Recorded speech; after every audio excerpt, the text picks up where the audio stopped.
প্রমাণ সমেত সংযুক্তাকে ধরতে মোক্ষম প্রমাণ জোগাড় করল পারুল। সম্পূর্ণ জানতে হলে দেখতে থাকো।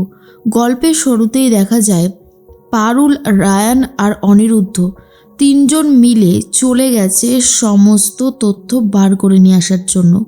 সংযুক্তার যে কালোবাজারি মার্কেটটা রয়েছে সেটা জেনে গেছে অনিরুদ্ধ, পারুল আর রায়ান। এরপর অনিরুদ্ধ বলে, এই যে হিরেটা দেখছো না, হীরের আংটিটা সংযুক্তা পরে আছে, এটা কিন্তু মুঘল সম্রাটদের, সেটা কি জানো? রায়ান তখন বলে, বাবা, আপনি আবার এসব নিয়েও রিসার্চ করেন নাকি? অনিরুদ্ধ বলে, হ্যাঁ অবশ্যই, আসলে আমার এসব নিয়ে খুব ইন্টারেস্ট ছিল, তাই আমি জানতে শুরু করেছিলাম। এর মধ্যে আমি সবটা জানতেও পেরে যাই। এই যে আংটিটা পরে রয়েছে সংযুক্তা, এটা নিলামে উঠেছিল আর এটার দাম ছিল প্রায় 5 কোটি টাকা। শোনার পরে পারুল রীতিমতো অবাক হয়ে যায় আর বুঝতে পারে যে সংযুক্তা ঠিক কী লেভেলে পিওর লাইফ থেকে টাকা পয়সা সরিয়েছে।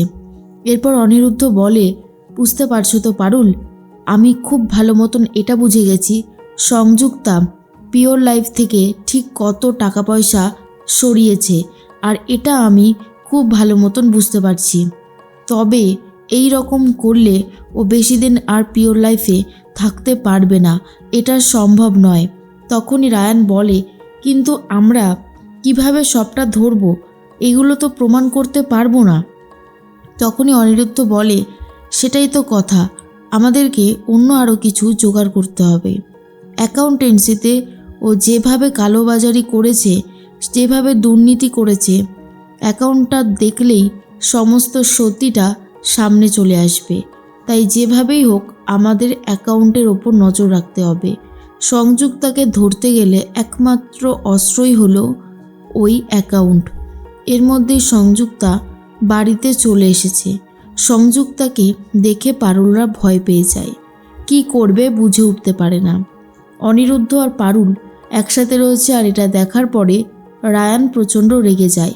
রায়ান তখন ভাবে, এই অনিরুদ্ধ স্যারটা বড্ড বেশি জ্বালাচ্ছে, ওনাকে আমি কিছুতেই সহ্য করতে পারছি না। তখনই রায়ান বলে, পারুল তুই এদিকে আয়, আমি ওইদিকে যাচ্ছি। এরপর পারুল বুঝে যায় যে রায়ান খুব জ্বলছে ভেতর থেকে, আর সেই জন্যই এই কাজগুলো করছে। রায়ান তখন বলে, কিরে পারুল এদিকে আয়। অনিরুদ্ধ বলে, চুপ করে বসো রায়ান, কেন এরকম করছো, দেখছো না এখানে সংযুক্তা রয়েছে? এরপর সংযুক্তা অনেকক্ষণ যখন ড্রয়িং রুমে বসেছিল তখন পারুলরা লুকিয়েছিল। সংযুক্তা ভেতরে ফ্রেশ হতে যেতেই রায়ানরা সবাই মিলে পালিয়ে যায়। সংযুক্তা আওয়াজ পেয়ে বেরিয়ে আসে আর বুঝতে পারে বাড়িতে চোর এসেছিল। এরপর অনিরুদ্ধকে বাড়িতে নিয়ে যাওয়ার চেষ্টা করতে থাকে পারুল আর বলে, পিসিমণির হাতে 1 কাপ চা খেয়ে যাবেন, চলুন, আমাদের পিসিমণি দারুণ চা বানায়। পিসিমণিকে যে অনিরুদ্ধ স্যার লাইক করছে সেটা পারুল আগেই বুঝে গিয়েছিল, তাই পারুল চেষ্টা করছে তাদের দুজনকে যেভাবেই হোক এক করার। রায়ান তখন ভাবে, পারুলেরও দেখছি অনিরুদ্ধ স্যারের প্রতি ইন্টারেস্ট বেড়ে যাচ্ছে। কি আছে ওই বুড়ো লোকটার মধ্যে? হ্যাঁ, ওনার বয়স বেশি, তাই আমার থেকে সিনিয়র। আমিও যখন ওই বয়সে পৌঁছে যাব তখন আমিও একটা ভালো টাকা আর্ন করব। কিন্তু তাই বলে পারুল ওই লোকটার সাথে, ছি, আমি তো ভাবতেও পর্যন্ত পারছি না। এরপর পিসিমণি ফোন করেছিল পারুলকে। পারুলরা সবাই মিলে তো চলে এসেছে বাড়িতে আর বলে, পিসিমণি আজকে আপনি একটা আমাদের স্পেশাল চা খাওয়ান, আপনার হাতে সেই স্পেশাল চাটা যেটা আমাদের স্যারও খেতে এসেছে। তখনই অনিরুদ্ধ বারবার করে পিসিমণির দিকে তাকিয়ে হাসতে থাকে, আর সেটা খুব ভালো মতনই বুঝে গেছে পারুল। এরপর অনিরুদ্ধ বলে, উনি চা বানাক, চলো তোমার সাথে ইম্পর্টেন্ট কথা আছে, সেগুলো ভালো করে সেরে নিই।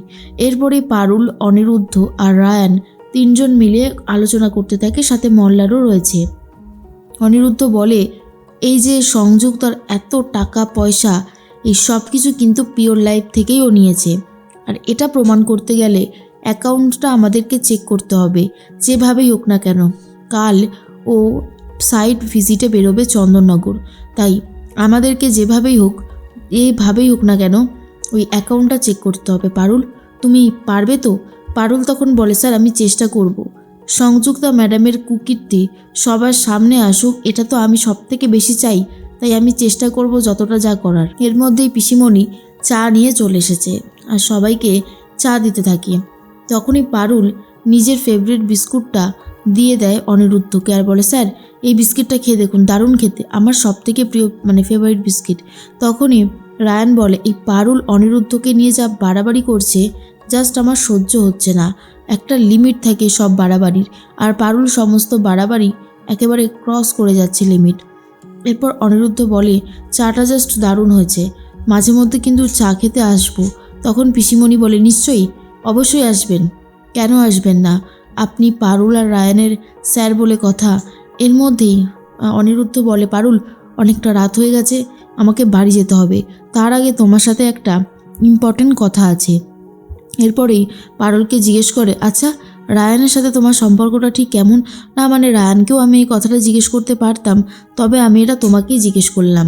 এরপর রায়ান ভাবে, এই অনিরুদ্ধ স্যার পারুলকে রীতিমতো জ্বালাতন করছে, আর এটা আমি খুব ভালো মতন বুঝতে পারছি, এটা বেশি দিন চলতে দেওয়া যাবে না।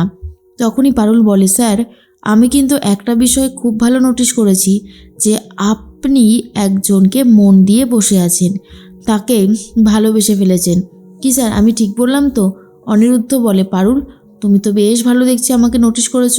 ভালো ভালো, হ্যাঁ একদম ঠিক কথাই বলেছ, যে আমি একজনকে লাইক করতে শুরু করে দিয়েছি, আমার মনে হয় না সেটা কোনো ভুল। কি বলো পারুল? পারুল তখন বলে, পিসিমণি খুব ভালো মানুষ, পিসিমণির সাথে আপনাকে দারুণ মানাবে, পিসিমণি খুবই ভালো। এর মধ্যেই রায়ান তো ওপর থেকে দেখতে পায় অনিরুদ্ধ আর পারুলকে, আর বলে, শেষ পর্যন্ত পারুল তুই অনিরুদ্ধ স্যারকে লাইক করলি, এটা ভাবতেও কেমন যেন লাগছে। তারপরে অনিরুদ্ধ চলে যাচ্ছিল, পারুল বলে, সাবধানে যাবেন। এটা শোনার পর অনিরুদ্ধ একটু দাঁড়িয়ে যায় আর বলে, জানো তো পারুল, মা চলে যাওয়ার পরে আমার তো আর সেরকম কেউই নেই, তো আমাকে না এই কথাটা বহুকাল কেউ বলেনি, তুমি বললে আর আমার পুরনো দিনের কথা মনে পড়ে গেল। যাক, তুমি ভালো থেকো, সাবধানে থেকো আর সুস্থ থেকো। যেভাবেই হোক এই 1 মাসের মধ্যে সংযুক্তাকে আমাদের ধরতেই হবে, যেভাবেই হোক না কেন সংযুক্তাকে আমরা কিছুতেই ছাড়ব না। এরপর পারুল বলে, ঠিকই বলেছেন স্যার, ম্যাডাম যা যা কুকীর্তি করেছে সেটা সামনে আনতেই হবে। এরপর সংযুক্তা চন্দননগরে বেরিয়ে গেছে, সেই সময় ফাঁকা রয়েছে অ্যাকাউন্টস, আর সেখানে ঢুকে পড়েছে পারুল আর অনিরুদ্ধ। এরপরেই অনিরুদ্ধ ভালো করে ফাইলগুলো খোঁজাখুঁজি শুরু করে, আর দেখা যায় রেকর্ডে যে অ্যাকাউন্টেন্ট যিনি ছিলেন তিনি নাকি এই ঘর থেকেই সুইসাইড করেছিল, জানলা দিয়ে ঝাঁপ মেরেছিল। কিন্তু কেন, এটাই বুঝে উঠতে পারছিল না পারুল। তাই সমস্ত প্রমাণ জোগাড় করার চেষ্টা করছে, যাতে সংযুক্তাকে একদম হাতে নাতে প্রমাণ সমেত ধরতে পারে।